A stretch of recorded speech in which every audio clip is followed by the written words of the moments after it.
अगर आप देखो पाकिस्तान स्टडी में, अगर हम क्लास 1 की बात करें तो उसमें आप अगर पढ़ते हो, आप सीजन के बारे में पढ़ते हो, ठीक है, क्योंकि वो भी तो पाकिस्तान स्टडी में आता है, या हमारी इन्वायरमेंट से रिलेटेड है, या हमारे सोशल इन्वायरमेंट से को ले लो तो उसमें आता है।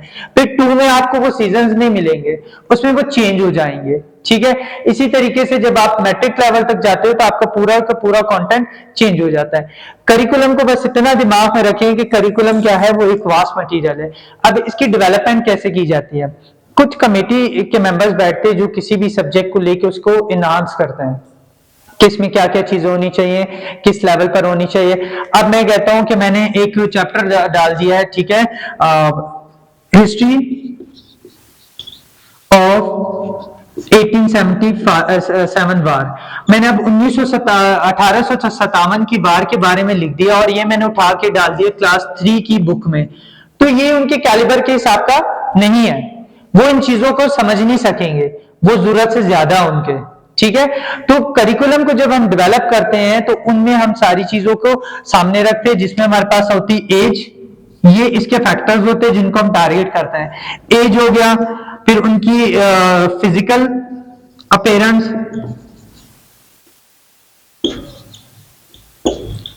फिजिकल अपीयरेंस होगी, फिर उसके बाद हम उनकी मेंटालिटी देखते हैं। ये फैक्टर्स हैं जो बहुत ज्यादा करिकुलम को बनाने के टाइम पे हम इसको टारगेट करते हैं, क्योंकि एक बच्चा अगर 12 साल का है और उसे मैं अगर 16 साल वाली चीज पढ़ाऊंगा तो वो उसके दिमाग में नहीं बैठेगी। फिजिकली हमने देखना है एक बच्चे की हाइट बहुत लंबी है, लेकिन हम उसको आगे प्रमोट करें, लेकिन वो उस लेवल पर उस चीज को गेन नहीं कर सकता। तो करिकुलम को डेवलप करने के लिए हमें क्या चाहिए होता है कि किसी भी वास्ट मटेरियल को उठा के हमने अपने जो डेटा है उसमें लाना होता है, और उसके हिसाब से कैलिबर के हिसाब से हमने डेटा को लेकर आना होता है। फिर इसकी कुछ टाइप्स आ जाती हैं करिकुलम की। मैंने आपको इस साथ नोट शेयर किए हैं, वो आप सब खोल लो ताकि उसके अकॉर्डिंग हम पढ़ेंगे। फिर मैंने स्लाइड शेयर की आपको, मैम मैंने ग्रुप में ऐड कर दिया, आप वो देख लें। फिर उसी इसमें आपके पास सबसे पहली जो चीज आती है सब टाइप्स ऑफ, उसमें वो है subject content curriculum, subject centred curriculum. क्या है सब्जेक्ट सेंटर्ड करिकुलम? कोई आइडिया?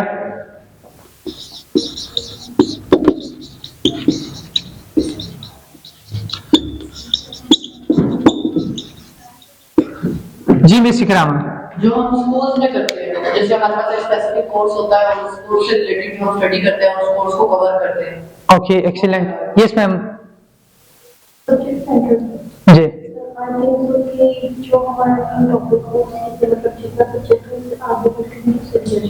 Okay, yes miss.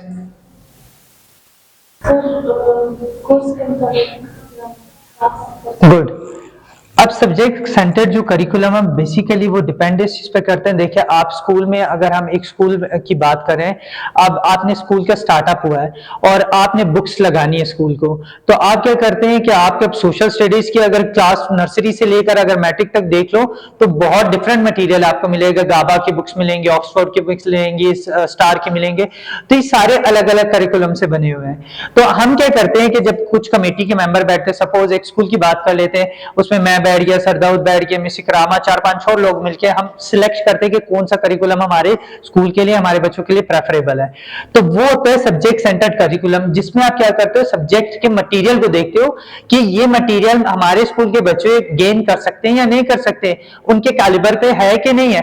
अब अगर मैं बोलूं कि मैं अपने स्कूल में लगा देता हूं जी ऑक्सफोर्ड का या कैम्ब्रिज की बुक्स लगा देता हूं, और हमारे स्कूल के जो बच्चे हैं वो गाबा की बुक्स पढ़ने केबल है, तो उनकी जो रेंज है उनके कैलिबर से बहुत ज्यादा ऊपर चले जाती है वो बात।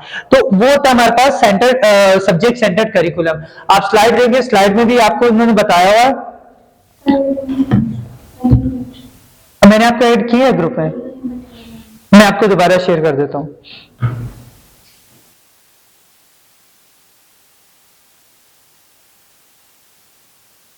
देखें, देखिए कह रहे subject centered curriculum is a rigid curriculum based on the specific course which mandates specific amounts of material to be covered over special periods of a time regardless of students ability or interest. Subject centered curriculum assigning the greatest importance to subject matter rather than to the students. अब वही बात हो गई कि simple सी क्या चीज है इसमें हमने बात की सब्जेक्ट सेंटर्ड में कि इसमें आप क्या देखते हो, स्टूडेंट्स की एक्टिविटीज को देखते हो, ठीक है, स्टूडेंट्स के इंटरेस्ट को देखते हो, स्टूडेंट्स के कैलिबर को देखते हो कि अब उसके मुताबिक वो चीज है कि नहीं है, वो हमारे पास आता है सब्जेक्ट सेंटर्ड करिकुलम। जैसे मैंने आपसे स्टार्ट में बात की कि करिकुलम क्या है, हमारे पास एक बहुत वास्ट मटेरियल होता है, उस वास्ट मटेरियल में से आप चुन चुन के जो चीजें निकालते हो फिर एक कोर्स बनाते हो, उस कोर्स के अंदर जो आपके पास कंटेंट होते हैं वो आपका करिकुलम होता है, ठीक है।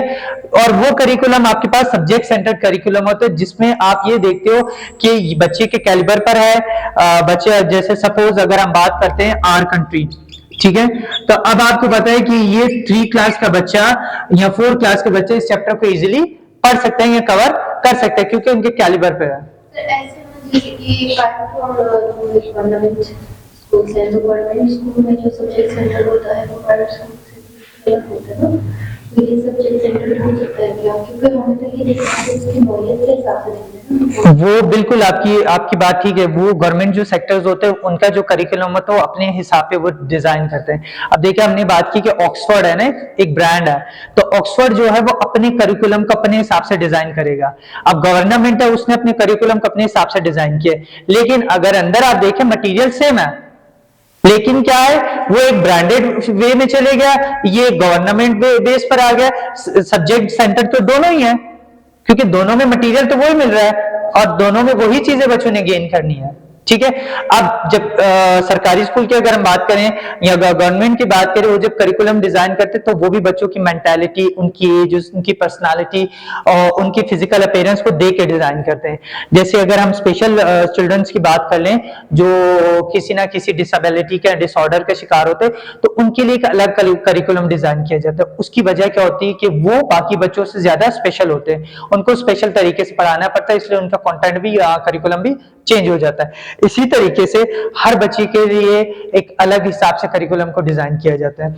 अब जो बच्चे बहुत शार्प होते हैं, जैसे हम अक्सर बोलते हैं ये बच्चा नालायक है, ये इसको कुछ नहीं आता, वो बच्चा नालायक नहीं होता, वो स्लो लर्नर होता है क्योंकि हर इंसान अपनी कैपेबिलिटी के हिसाब से सीखता है, वो आहिस्ता आहिस्ता उस चीज को सीख जाता है। जैसे मैंने और आपने एक चीज बहुत जल्दी सीखी, हमें 10 मिनट लगे, लेकिन मिस इकरामा और पौजमी को जो ना वो आधा घंटा लग गया, लेकिन बात क्या है कि वो स्लो लर्नर है, हम शार्प हैं, तो ये डिफरेंस होता है, नालायक और कुछ भी नहीं होता। ये करिकुलम सबका उसी हिसाब से डिजाइन किया जाता है, बस कुछ स्लो लर्नर होते हैं, कुछ मिडल होते हैं और कुछ बहुत एक्स्ट्राऑर्डिनरी होते हैं। तो ये होता है हमारे पास सब्जेक्ट सेंटर करिकुलम, जिसमें हम सब्जेक्ट को देखते हैं, उसके कोर्स कंटेंट को देखते हैं कि कंटेंट में क्या क्या चीजें हैं, स्टूडेंट्स के एबिलिटीज को देखते हैं, स्टूडेंट्स के व्यूज को देखते हैं कि वो उस चीज को गेन कर पाएगा या नहीं कर पाएगा। वो होता है हमारे पास सब्जेक्ट सेंटर्ड करिकुलम। इससे रिलेटेड कोई क्वेश्चन क्लियर है? नेक्स्ट हमारे पास है सेकंड, हमारे पास देखिए इसकी कुछ कॉमन वो एग्जांपल फीचर्स बता रहे, कह रहे जो इसके कॉमन फीचर्स देख ले सब्जेक्ट सेंटर्ड के, कह रहे classification and organisation of all content into subject like grouping. देखिए ग्रुपिंग कैसे होती है, अब एक बुक है ना, बुक में आप कंटेंट देख लो तो आपके पास पहला चैप्टर अगर आर कंट्री है तो दूसरा जो सब्जेक्ट होगा, सॉरी दूसरा जो चैप्टर होगा उसी से रिलेट करता होगा, ठीक है, लाइक वेदर। अब कंट्री की बात की तो कंट्री के वेदर की बात हो रही है। फिर थर्ड चैप्टर आ जाओ, अगर सपोज कल्चर हमने डाल दिया तो कंट्री के कल्चर की बात की, तो ये ग्रुप्स में जो डिवाइड कर देते हैं उसको हम ग्रुपिंग का नाम देते हैं। सब्जेक्ट सेंटर्ड की कॉमन जो क्लासिफिकेशन या ऑर्गेनाइजेशन वो इस तरीके से की जाती है। जैसे आपने 9th की बुक देखी होगी, 9th की बुक में आपका चैप्टर नंबर 5 है हिस्ट्री ऑफ पाकिस्तान पीरियड 1, फिर उसका अगला chapter history of Pakistan period 2 आपका 10th में जाके स्टार्ट होता है। फिर इसी तरीके से इकोनॉमिक डेवलपमेंट पार्ट 1 आपका 9th में और पार्ट 2 जो है उसका वो भी 9th में आपको मिलेगा। तो वो उससे रिलेट करके जोड़ते ताकि एक सब्जेक्ट बहुत ज्यादा लेंथी ना हो जाए, ये एक चैप्टर बहुत ज्यादा लेंथी ना हो जाए कि बच्चे अपना इंटरेस्ट उसमें लूज कर दे। तो वो उनको क्या करते हैं, पार्ट्स में डिवाइड कर देते। तो हम उनको किस चीज का नाम देते हैं, हम उनको ग्रुप का नाम दे देते हैं, और ग्रुप का नाम इसी वजह से देते हैं कि बच्चे हर चैप्टर के साथ अपने इंटरेस्ट को डेवलप करें, नई एक्टिविटीज को एनहांस करें, उनको अपने साथ लेकर चलें। फिर इसी में हम कल्चर के बाद ट्रेडिशंस डाल दें, वैल्यूज, नॉर्म, जितनी चीजें हम इस सब्जेक्ट में डाल सकते हैं उसको हम बढ़ा सकते हैं। तो वो सारी चीजें हमारे पास जो आती हैं वो इसके कॉमन फीचर्स में आती है जब हम किसी भी सब्जेक्ट की क्लासिफिकेशन कर रहे होते हैं। क्लियर है? फिर नेक्स्ट पॉइंट है हमारे पास इसका, कह रहे हैं subjects are clearly defined and distinguished. हमारे जो सब्जेक्ट होता है हमें पता होता है कि सपोज सोशल स्टडीज है, तो सोशल स्टडीज में हमें सारी सोशल स्टडीज या पाकिस्तान से रिलेटेड ही हिस्ट्री मिलेगी। ऐसा नहीं है कि सोशल स्टडीज में हम लोग साइंस भी पढ़ा रहे हैं, सोशल स्टडीज में हम लोग उर्दू भी पढ़ा रहे हैं, ऐसा नहीं है। वो सब्जेक्ट क्लियर होता है। अपने सब्जेक्ट जो क्लियर उसके होने की वजह होती है कि जो सब्जेक्ट है उसमें वही चीज पढ़ाई जाएगी, ये नहीं कि उसमें एक्स्ट्रा मटेरियल भी ऐड किया जा रहा होगा। फिर तीसरा कह रहे हैं hierarchy of a subject is commonly found according to the perceive value. अब सब्जेक्ट से मुराद यहाँ पे वो कंटेंट की बात करें कि हर कंटेंट जो है एक दूसरे के साथ रिलेट करता हुआ आ रहा होता है, ताकि हर एक चैप्टर के खत्म होने के बाद अगले चैप्टर को पढ़ने की बच्चे में पैशन या उनमें जुनून पैदा हो जाए, ताकि वो उस चीज को कवर कर सकें। और जब वो बच्चे में जब जुनून पैदा होता है तो उसको वो खुद भी उस चीजों को सर्च आउट करने की कोशिश करता है कि यार फर्दर आगे क्या होगा, इसमें फर्दर आगे क्या है। तो वो सारी चीजें हमें इसमें देखने को मिलती हैं। फिर लास्ट इसमें जो कॉमन फीचर वगैरह, methodology applied and practice is largely teacher centred and exploratory in nature. अच्छा, ये मेथोडोलॉजी इसमें इसने बात भी कर दी मेथोडोलॉजी का, क्योंकि लास्ट चैप्टर सब्जेक्ट आप लोगों ने पढ़ा है general method of teaching. Pakistan study या सोशल स्टडी को पढ़ाने के क्या टेक्निक्स है, क्या मेथड्स पढ़े आपने?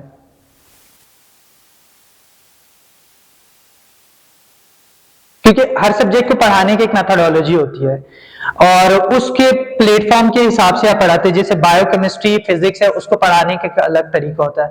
पाकिस्तान स्टडी और इंग्लिश है, उसको पढ़ाने का एक अलग तरीका होता है। उर्दू, इस्लामियात को पढ़ाने का एक अलग तरीका होता है। तो जो आप लोगों ने पाकिस्तान स्टडी जैसे जनरल मेथड ऑफ टीचिंग है, उसमें आप सारे इस टीचिंग के मेथड्स को पढ़ते हो। तो पाकिस्तान स्टडी है या सोशल स्टडी है, उसको पढ़ाने का क्या तरीका है? Okay, yes ma'am. मल्टीमीडिया नहीं, वो तो इन्हांसमेंट में आ गया ना, वो तो टेक्निक्स, न्यू टेक्नोलॉजी में आ गया। हमारे यहाँ के रीडिंग के थ्रू जाते हो।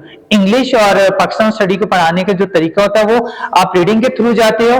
साथ साथ जो बच्चों को वर्ड्स प्रॉब्लम आ रही है प्रोनाउंस करने में या वो बच्चों को मीनिंग नहीं पता, तो वो साथ साथ आप बोर्ड पे नोट डाउन करते जाते, एक साइड पे कॉर्नर बनाते हो, वहां पे वर्ड्स लिखते हो, डिफिकल्ट वर्ड्स, साथ साथ उन्हीं वर्ड्स को जो बच्चे रीड आउट करे, आपको लग रहा है कि हाँ बच्चे को इसका मतलब नहीं पता चल रहा या प्रोनाउंसिएशन में प्रॉब्लम है, तो वो वर्ड्स आप सारे बोर्ड पे लिख देते हो। फिर आप उसको क्या करते हो कि कीवर्डिंग के साथ प्रोनाउंस करते हो, लाइक ये वर्ड एस्टिमेट, एग्जेजरेट, ठीक है, ये वर्ड आप प्रोनाउंस करते, फिर आप बोलते हो कि आप बोलें, फिर साथ साथ आप उनको उनके मीनिंग्स बताते जाते हैं। ये इसको कहा जाता है बेसिकली कंटेंट डेवलपमेंट के बाद होती है प्रेजेंटेशन, जिसको आप इस फॉर्म में लेकर आते हैं। फिर उसके लिए आपको क्या लाजमी होता है कि बच्चों को पेज नंबर, पैराग्राफ नंबर या चैप्टर का टॉपिक जो आप पढ़ा रहे हैं वो लाजमी क्लियर होना चाहिए। जबकि बायो में हम क्या करते हैं, बायो, फिजिक्स, केमिस्ट्री में हम इस तरीके से नहीं पढ़ाते हैं। उसमें हम क्या करते हैं, demonstration method, drill method, lecture method, question answering method, ये सारे मेथड्स का हम यूज करते हैं। लाइक सपोज ब्रेनस्टॉर्मिंग करते हुए हम पूछ लेते हैं, अच्छा दरख्त की कितनी शाखें होती हैं? तो बच्चा बताता है कि दरख्त कितनी बहुत शाखें होती हैं। अच्छा, तो आपने कभी दरख्त देखा है? वो बताएगा, जारी बात देखा है। अच्छा, एजुकेशन में कितनी ब्रांचेस होती हैं? तो बच्चा आपको बताएगा कितनी, फ्ला फ्ला फ्ला। फिर आप बोलोगे अच्छा उसमें मुझे बताओ कोई बायो ब्रांच में आप किन चीजों के बारे में पढ़ते हैं, फिर वो आपको एक्सप्लेन करते, तो वहां से आपका टॉपिक खुल जाता है। तो क्वेश्चन आंसरिंग मेथड से भी आप अपने लेक्चर को डिलीवर करते हो। वहां पे होता है कि आप डेमोन्स्ट्रेशन मेथड के ज्यादा प्रेफरेबल होता है, जिसमें सपोज आप जमीन पर एक स्ट्रक्चर बना लेते हो डाइजेस्टिव सिस्टम का, क्योंकि बच्चा थ्योरी कभी भी नहीं याद रखता है।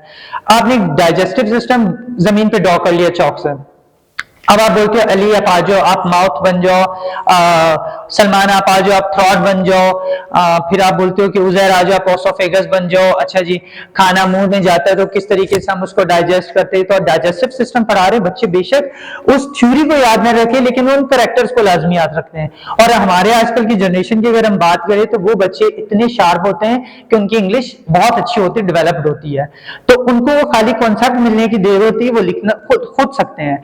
तो इसीलिए हमें इस टाइम पे हम प्रेफर करते हैं कि बायोकेमिस्ट्री फिजिक्स के लिए हम बच्चों को जो ना डेमोन्स्ट्रेशन मेथड पे या क्वेश्चनिंग आंसरिंग मेथड के थ्रू लेके चलें। तो ये सारी चीजें जो हम वो मेथोडोलॉजी में पढ़ते हैं जो अप्लाइड की जाती है डिफरेंट उसमें। फिर जैसे मैंने कहा कि की वर्ड्स को आप नोट डाउन करवाना, that is also important part of methodology, क्योंकि उसके थ्रू बच्चों अपनी प्रोनाउंसिएशन, अपनी जो मिसअंडरस्टैंडिंग होती हैं, वर्ड समझ नहीं आ रहे हो तो उनको अच्छे से सीख लेते हैं, फिर वो फर्दर आगे जाकर उन चीजों की जो है ना मिस्टेक्स नहीं करते हैं। यहां तक कोई कंफ्यूजन किसी को? ओके, फिर इसके एडवांटेजेस भी हैं कुछ हमारे पास। एडवांटेजेस में कह रहे हैं students like it, they are used to it and it fits their idea और व्हाट स्कूल शुड बी।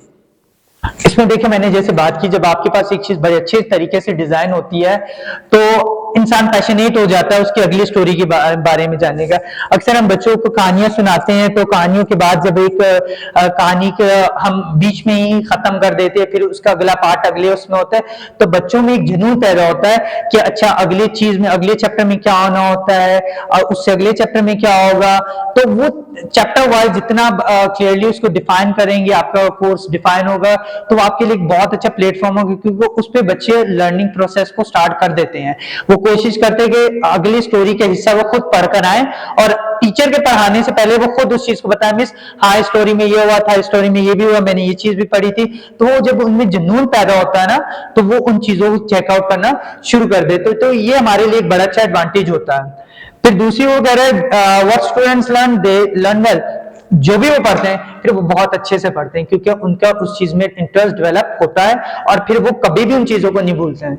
क्यों? क्योंकि जब बच्चा खुद इंटरेस्ट लेगा उस चीज में तो वो बहुत अच्छे से कर सकता है। जैसे हम अक्सर प्रैक्टिकल बच्चों से करवाते हैं, हम क्यों करवाते हैं? ताकि बच्चा खुद प्रैक्टिकल को परफॉर्म करे, खुद से अपने हाथ से की हुई चीज कभी भी नहीं भूलती। आप आगे चल के आप लोग का एक सब्जेक्ट आएगा, उसमें आप लोग पढ़ोगे लर्निंग बाय डूइंग। उसमें आप ये इसको बहुत डीपली पढ़ोगे कि बच्चा जब खुद से परफॉर्म करता है तो वो कितने प्लेटफॉर्म्स में जाके भी उस चीज को नहीं भूल सकता है। अब कुछ चीज ऐसी कि आप अभी बच्चों को, जैसे अभी मैंने मैट्रिक के बच्चों से प्रेजेंटेशन शुरू करवाई थी, तो आप अभी भी उन्होंने जब इंटरेस्ट लेकर उन चीजों को किया तो अभी तक उनको वो चीजें याद है। श्योरली इतना मैं बता सकता हूँ, क्योंकि उन्होंने खुद सर्च आउट किया, खुद मेहनत की, खुद उन चीजों को जांचा, तो वो उनके लिए काफी ज्यादा प्रेफरेबल था। तो इस तरीके से जब बच्चा खुद करता है, लर्निंग बाय डूइंग होती है, तो फिर वो बहुत ज्यादा सीखता है। फिर कह रहे this approach is efficient in a field in which resources are staff development are sense. अच्छा, ये बड़ी एफिशिएंट, हमारे पास दो टर्म्स आती हैं, एक होती है एफिशिएंट और एक होती है इफेक्टिव। इसमें क्या है डिफरेंस, क्या है?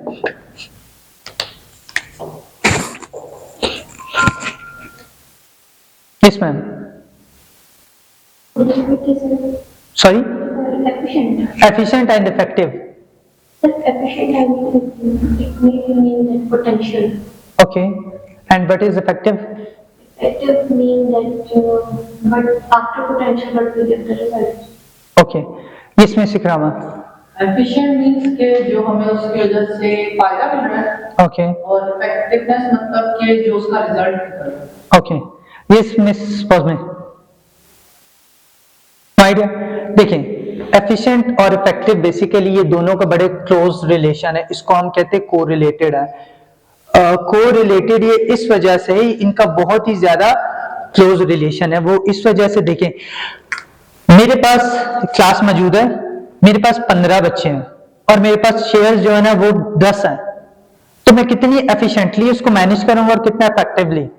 ठीक है, सपोज मेरे पास 1 घंटे की क्लास है आज और मैंने आज का पूरा चैप्टर कवर करना है, तो मैं कितना एफिशिएंटली जाऊंगा, कितना इफेक्टिवली जाऊंगा, मतलब कितनी तेजी से जाऊं और मेरा जो मेरा मेन गोल है वो भी क्लियर हो जाए, मतलब आप लोगों को सारी चीजें समझ भी आ जाए।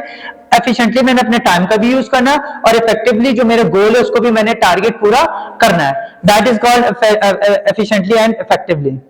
ठीक है, ये दोनों में से बहुत ज्यादा क्लोज रिलेशन रखते हैं, क्योंकि इन दोनों की वजह से ही हम किसी भी टास्क को अच्छे से परफॉर्म कर सकते हैं। अब सीटिंग मैनेजमेंट की बात की थी मैंने, 15 बच्चे और मैंने जो 10 स्टूडेंट्स 15 स्टूडेंट्स और 10 चेयर्स है, मैं किस तरीके से मैनेज करूंगा, तो वो मेरे एफिशिएंसी और मेरी इफेक्टिवनेस पे डिपेंड करेगा कि मैं किस तरीके से उसको मैनेज करता हूं। सपोज मैं 2 बच्चों को एक चेयर पे बिठा देता हूं, 2 बच्चों को और एक चेयर पे बिठा देता हूं, ताकि मेरा टाइम भी जाया ना हो, इफेक्टिवनेस भी खत्म ना हो और एफिशिएंटली मेरे जो बच्चे हैं, जो टारगेट है वो भी पूरा हो जाए।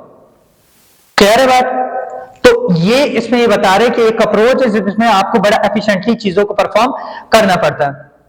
फिर दूसरी जो हमारे पास करिकुलम डेवलपमेंट है वो एक्टिविटी और एक्सपीरियंस बेस्ड होता है।